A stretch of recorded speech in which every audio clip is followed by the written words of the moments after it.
ಮಮ್ಮ ನನ್ನ first salary ಬಂತು. ಕಂಗ್ರ್ಯಾಚುಲೇಷನ್. ಸ್ಯಾಲ್ರಿ ಸುಮ್ಮನೆ ಖರ್ಚು ಮಾಡಬೇಡ, ಮ್ಯೂಚುವಲ್ ಫಂಡ್ ಅಲ್ಲಿ ಇಂಟ್ರೆಸ್ಟ್ ತೋರಿಸು.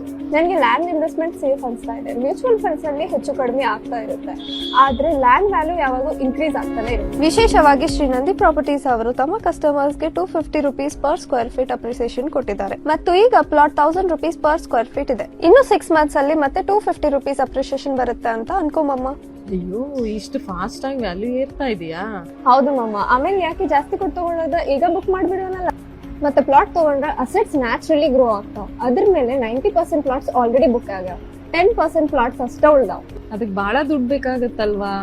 ಇಲ್ಲ ಮಮ್ಮ, ನಮ್ಮಂತಹ ಮಿಡಲ್ ಕ್ಲಾಸ್ ಫ್ಯಾಮಿಲಿಗೆ ಸುಲಭವಾಗಿರೋ ಪ್ರಾಜೆಕ್ಟ್ ನ ಸೆಲೆಕ್ಟ್ ಮಾಡಿದ್ದೀವಿ. ಶ್ರೀನಂದಿ ಪ್ರಾಪರ್ಟೀಸ್ ಅವರ ಸ್ಕೈಲ್ಯಾಂಡ್ ಪ್ರಾಜೆಕ್ಟ್ ಬುಕಿಂಗ್ ಕೇವಲ 10,000 rupees, 20-30 down payment 1.5 lakh rupees, 30-40 down payment 2.5 lakh rupees. ನೀನ್ ತಗೊಂಡಿರೋ ಡಿಸಿಷನ್ ಕರೆಕ್ಟ್ ಆಗಿದೆ. ನಿನ್ ಫ್ಯೂಚರ್ ಸೆಕ್ಯೂರ್ ಆಗಿರುತ್ತೆ. Proud of you. ಕಾಲ್ ಮಾಡಿ, ವಿಸಿಟ್ ಮಾಡಿ, ಇಂದೇ ಬುಕ್ ಮಾಡಿ.